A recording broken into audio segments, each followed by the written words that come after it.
Hello বন্ধুরা, math ক্লাসে তোমাদের স্বাগতম। আশা করি তোমরা সবাই ভালো আছো।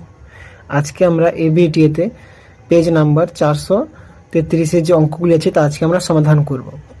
তো তোমরা দেখো, পেজ নাম্বার 433-এর যে অঙ্ক আছে তার প্রথমে হচ্ছে এমসিকিউ এর যে একের যে প্রশ্নটি আছে সেটি হলো, কোনো আসল ও তার সবৃদ্ধি মূলের অনুপাত 25:27 হলে সুদের হার। ওদের এখানে বলেছে আসল এবং সবৃদ্ধি মূল, অর্থাৎ সুদ প্লাস আসল। তো তাহলে যদি এটা আসল হয় তাহলে সুদ প্লাস আসল সেটা হচ্ছে 27। তাহলে বোঝা যায় আসলটা হচ্ছে তোমাদের 25 যেটা দেওয়া আছে, আর তো যদি সুদ আমাদের বের করতে হয় এটা হচ্ছে সবৃদ্ধি মূল হচ্ছে 27। তো সবৃদ্ধি মূল হচ্ছে সুদ প্লাস আসল। তো এখান থেকে আমরা যদি সুদটা বের করতে চাই তাহলে সেখান থেকে করতে হবে সবৃদ্ধি মূল থেকে যদি আসলটা বাদ দিই তাহলে সেখান থেকে আমরা সুদটা পাবো। তাহলে লিখেছি 27 - 25, তাহলে এখানে 2 হবে, অর্থাৎ সুদ হবে 2। আর সময়, এক্ষেত্রে আমাদের যেহেতু কোনো সময় উল্লেখ করা নেই, তো এক্ষেত্রে আমরা সময়কে 1 বছরই ধরে নেব। তো লিখেছি সময় 1। তো আমাদের এখন সুদের হার নির্ণয় করতে চাই, সুদের হারের সূত্র হচ্ছে 100 ইন্টু হচ্ছে তোমাদের সুদ, অর্থাৎ I/P ইন্টু টি, অর্থাৎ 100 ইন্টু 2, সুদ হচ্ছে 2 বাই আসল হচ্ছে 25 ইন্টু 1, এই যে 1। তো এটা কাটি 25, 4 × 104, আর 4 ইন্টু 2 গুলো হবে 8, অর্থাৎ তোমাদের উত্তর হবে 8%, অপশন হবে ডি। এরপরে অঙ্কটি দেখো, এরপরে যে অঙ্কটি তোমাদের দেওয়া আছে অর্থাৎ 1/2 দাগেরটি, 1/2। 1/2 যে প্রশ্ন আছে সেটা হচ্ছে 16 এবং 25-এর মধ্য সমানুপাতিক। তো এখন ধরে নেব 16 এবং 25-এর মধ্য সমানুপাতিক হচ্ছে এক্স, এই মধ্য সমানুপাতিটাকে এক্স ধরবো আমরা এখন। তো এখন লিখবো যে মধ্য সমানুপাতের ক্ষেত্রে এই দুটোর মধ্য সমানুপাতি যদি এক্স হয় তাহলে লিখতে পারি যে 16/x = x/25, x/25 লিখেছি। তো এরপর লাইনে যদি সমাধান করি কোনাকুনি গুণ করবো, 25 সঙ্গে 16 ইন্টু এক্সের সঙ্গে এক্স। তো এখন বলছে x² = 16 × 25, বাদ দিয়ে লিখেছি। এই যদি আমরা এক্সের স্কোয়ারটা আমরা যদি উঠিয়ে দিই তাহলে লিখবো যে x = 16, অর্থাৎ 4-এর স্কোয়ার 4 হবে, তাহলে এখানে আর 25 হচ্ছে 5-এর স্কোয়ার, তাহলে এখানে 5। তো 4 × 5 করলে আমাদের হবে 20, তো লিখেছি x = 20। এটা হবে 4 আর এটা হবে 5, কারণ এখানে আমরা দেখি স্কোয়ার উঠিয়ে দিলে এটা 16 হয়ে যাবে 4-এর স্কোয়ার আর 25 হয়ে যাবে 5-এর স্কোয়ার, তো হবে 4 × 5, অর্থাৎ হবে x = 20। অপশান হবে তোমাদের বি। এরপরে তোমরা 1/3 প্রশ্নটি দেখো। তো 1/3 তোমার যে প্রশ্ন নিয়েছে সেটা হচ্ছে ABCD বৃত্তস্থ চতুর্ভুজের কোণ এ হচ্ছে 80 ডিগ্রি হলে কোণ সি এর মান নির্ণয় করতে হবে তোমাদের।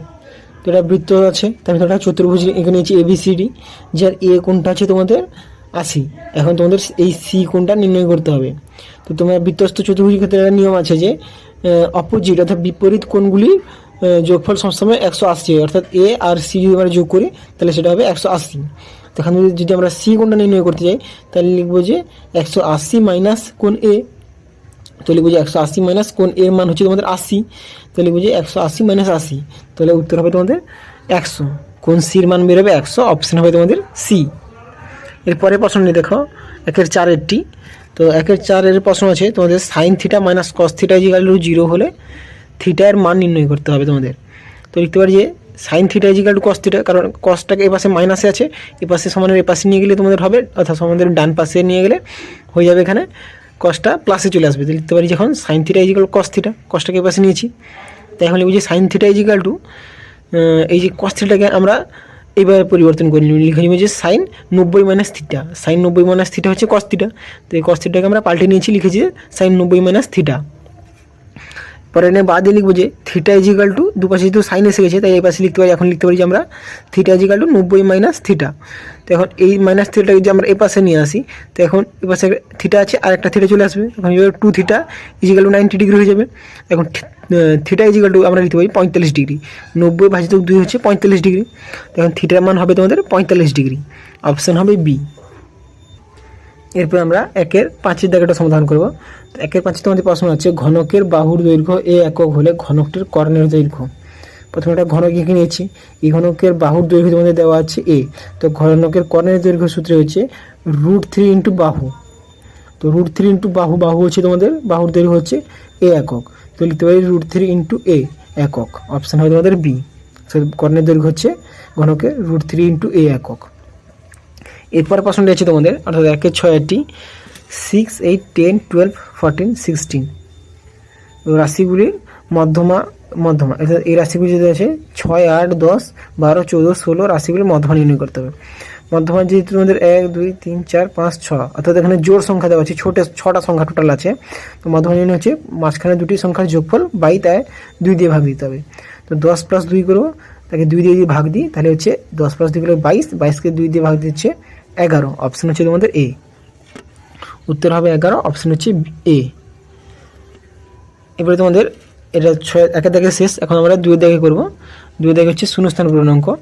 তো 2 এর একের যে প্রশ্ন আছে তোমাদের, একের প্রশ্নটি দেখো, অংশীদারি কারবারে ড্যাশ ধরনের হয়, যে 2 ধরনের অংশীদারি কারবার হয়, ড্যাশ বদলে লিখবো যে আমরা 2 ধরনের। এবার 2 এর প্রশ্নটি দেখো, 2 এর প্রশ্ন আছে √72 মাইনাস √32। তো √72 থেকে যদি আমরা √32 বাদ দিই তাহলে কত হবে? তো √, যদি আমরা 72কে ভাঙি তাহলে √2 × 2 × 2 × 3 × 3 হবে। এইটা হচ্ছে ভাঙলে যাচ্ছি। তো এখানে 2 পাচ্ছি টোটাল 3টা, আর 3 পাচ্ছি আমরা 2টা। 2টা 3কে আমরা বাইরে নিলে হবে একটা 3, আর এখানে দুটো 2কে আমরা বাইরে নিলে হচ্ছে একটা 2।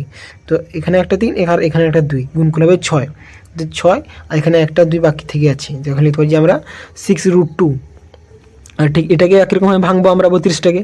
তো √32কে ভাঙলে হচ্ছে 2 × 2 × 2 × 2 × 2, অর্থাৎ হচ্ছে 5টা 2। 5টা 2 থেকে আমরা যদি 4টা বাদ দিয়ে দিই তাহলে আমরা এখানে হচ্ছে 4 × √2।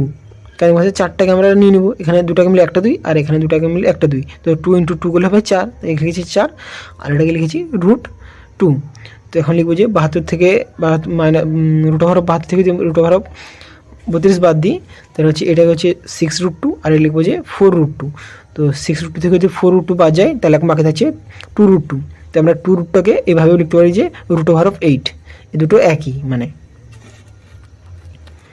এরপরে প্রশ্নটি দেখো, আচ্ছা এরপরে তোমাদের এখানে 2 এর 2 করেছিলাম, তো একটু মিস্টেকের কারণে এটা 2 এর 5এরটা করতে হচ্ছে। এরপরে অঙ্কগুলি আছে, অর্থাৎ 2 এর 3, 4 এগুলো সব আছে। তোমরা এখন 5এরটা দেখে নাও, এরপরে আমি দেখাচ্ছি অন্যগুলো, অর্থাৎ 2 এর 3, 4গুলো আমি একটু পরে দেখাচ্ছি। তো 2 এর 5এর যে প্রশ্ন আছে তোমাদের, এটা হচ্ছে একটি নিরেট লম্ববৃত্তাকার চোঙের তল সংখ্যা। এটা লম্ববৃত্তাকার চোঙ, এর নিচে এটা হচ্ছে নিরেট। তো তল সংখ্যা টোটাল 3টি। এই যে একটি বক্রতল, এবার এটা হচ্ছে বক্রতল, আর এই উপরেরটা আর নিচেটা, এই দুটো হচ্ছে সমতল। টোটাল হচ্ছে 3টি তল হবে। এরপরে দেখো, এবারে 2 এর 3-এরটা আমরা সমাধান করব, কারণ সেখানে আমরা বাকি থেকে গিয়েছিল 2 এর 3-এরটা, 3, 4 বাকি থেকে গিয়েছিল। দেখো 2 এর 3-এর একটা প্রশ্ন আছে যে দুটি সদৃশ্য ত্রিভুজের অনুরূপ বাহুগুলির ড্যাশ হয়, হচ্ছে সমানুপাতি হয়। এবার 2 এর 4টি দেখো, 2 এর 4-এর যে প্রশ্ন আছে যে tan 30 degree × tan 60 degree = dash. tan 30 × tan 60 লিখেছি। তো tan 30-এর মান হচ্ছে 1/√3, আর tan 60 মান হচ্ছে শুধু √3। তো এই √3 আর এই √3 কাটা যাবে, এখন বাকি থাকবে তোমাদের 1, এর মানটা হবে তোমাদের 1। এবার 2 এর 5-এটা তো আগে তোমাদের দেখিয়ে দিই সমাধান করে। এখন 2 এর 6-টা দেখো, তো 2 এর 6-এর প্রশ্ন আছে x1, x2, x3 ডট করে xn এর x বার হচ্ছে গড় হলে ax1, ax2, ax3 ডট করে axn এর গড় ড্যাশ, যেখানে a ≠ 0। তাহলে লিখতে পারি যে ax1, ax2, ax3 ডট করে axn এর গড়, এটাও লিখতে পারি যে a × x বার, কারণ x1, x2, x3 এরা যদি আমাদের গড় x বার হয় তাহলে যদি তার সঙ্গে a গুণ থাকে, তো আমরা তার যে গড় যেটা হবে সেই গড়ের ক্ষেত্রে আমরা তার সঙ্গে এটা গুণ করে দিব, তাই লিখব যে a x বার। এরপরে 3-এর দাগের প্রশ্ন দেখো, 3-এর দাগে হচ্ছে সত্য মিথ্যা প্রশ্ন। 3-এর 1-এর যে প্রশ্ন আছে সেটা হচ্ছে বার্ষিক 10% চক্রবৃদ্ধি সুদের হারে 100 টাকা 2 বছরের সমূল চক্রবৃদ্ধি 121 টাকা। এটা এখন আমরা সমাধান করব। তো এখন সমাধান করলে যে সমূল চক্রবৃদ্ধি নির্ণয় করতে হয়, তাহলে লিখব যে p × হোল ব্র্যাকেট দিয়ে 1 + r/100 whole to the power n।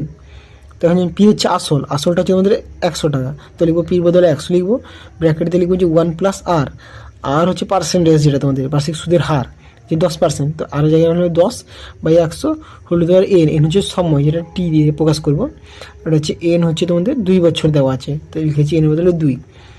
তো 10/100 0 0 কাটা যাবে, এখন লিখতে পারি 100 হোল ব্র্যাকেট দিয়ে 1 + 1/10 এর হোল স্কোয়ার।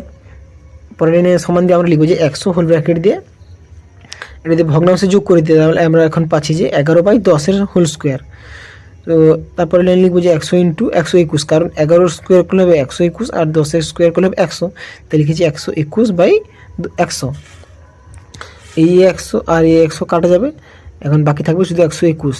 তো উত্তর হচ্ছে 121, এটা হবে সত্য হবে, কারণ তোমাদের প্রশ্নে দেওয়া ছিল যে 121 টাকা হবে চক্রবৃদ্ধি সুদ, এটাও বেরিয়েছে 121, এটা সত্য হবে। এরপরে প্রশ্নটি দেখো, যা 3-2 3-2 আছে এক্স ভ্যারিজেস ওয়াই হলে ওয়াই ভ্যারিজেস এক্স হবে, এটা কিন্তু সত্য। এই দুটো জিনিস এটা হচ্ছে সমানুপাতে আছে, তাই দুটো এটা যদি হয় অর্থাৎ এক্স ভ্যারিজেস ওয়াই হয় তাহলে ওয়াই ভ্যারিজেস এক্সও হবে, এটা সত্য হবে। এরপরে 3-3 প্রশ্নটি দেখো, 3-3 যে প্রশ্ন তোমাদের দেওয়া আছে সেটা হচ্ছে অর্ধবৃত্তাংশ অপেক্ষা বৃহত্তর বৃত্তাংশ কোণ হচ্ছে স্থূল কোণ, এটা মিথ্যা হবে, এটা স্থূল কোণ হবে না, সূক্ষ্ম কোণ হবে। তারপর এরপরে দেখো 3-4 তো 3-4 প্রশ্ন আছে sine square 40 degree plus sine square 50 degree equal to 1। তো এটা আমরা এখন সমাধান করে দেখবো, লিখবো যে sine square 40 degree plus sine square 50 degree, এটাকে যদি আমরা লিখি সমান দিয়ে আবার লিখবো যে sine square 40 degree plus sine square 50টাকে আমরা এইভাবে লিখতে পারি যে সাইন স্কোয়ার 90 - 40, কারণ 90 থেকে আমরা 40 বাদ দিই তাহলে সেটা 50 হবে, তো আগে থেকে এটা 50 দেওয়া আছে, তো 50টাকে আমরা লিখতে পারি যে 90 - 40। পরে লিখবো যে sine square 40 plus sine square 90 - 40, এটা হচ্ছে কস স্কোয়ার হয়ে যাবে, দিলে 90 - 40 থাকলে 90 যখন আমাদের থিটা থাকে তখন সেটা আমরা কস থাকলে এটাকে সাইন নিয়ে নিই, আর যদি সাইন থাকে তাহলে কসে পরিবর্তন করে নিই। তখন যেহেতু আমাদের সাইনে আছে সাইন 90 - 40, তখন আমরা লিখতে পারি যে কস স্কোয়ার 40।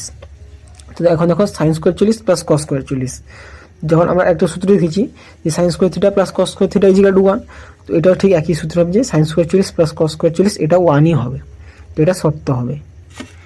এরপরে দেখো 3-5 দাগেটি, তো 3-5 প্রশ্ন আছে একটি নিরেট অর্ধগোলকের বক্রতল ও সমতলের ক্ষেত্রফলের অনুপাত 3:1, এটা মিথ্যা হবে, 3:1 হবে না। 3-6 প্রশ্নটি দেখো, 3-6 প্রশ্ন আছে 3, 4, 8, 10, 8, 3, 8 এর সংখ্যাগুরুমান 10, সংখ্যাগুরুমান 10 হবে না, কারণ 10 একটি আছে, এর সংখ্যাগুরুমান হবে 8, কারণ পুরো 3টি আছে, 1, 2, 3, 8ই হবে তোমাদের সংখ্যাগুরুমান, কারণ 8 3টি আছে, তো এটা মিথ্যা হবে, কারণ এখানে সংখ্যাগুরুমান 10 লিখেছে, সংখ্যাগুরুমান হবে তোমাদের 8, এটা মিথ্যা হবে। তো আজকে এতটাই থাক, এর পরের পেজগুলো আমরা পরের ক্লাসে করব। ক্লাসটা তোমাদের কেমন লেগেছে তোমরা কমেন্ট করে জানাও, আর তোমাদের কিছু বুঝতে অসুবিধা হলে তোমরা কমেন্টে আমাদের জিজ্ঞাসা করতে পারো, আমি অবশ্যই উত্তর দিব। আর তোমরা এর আগের ক্লাসগুলো যারা দেখোনি তোমরা কমেন্ট থেকে দেখে নিতে পারো, আমি সেখানে লিঙ্ক দিয়ে দিব, তোমাদের ডেসক্রিপশানে গিয়ে তোমরা দেখে নিতে পারো, আমি সেখানে লিঙ্ক দিয়ে দেবো, অথবা তোমরা চ্যানেলে গিয়ে সেখান থেকে দেখে নিতে পারো।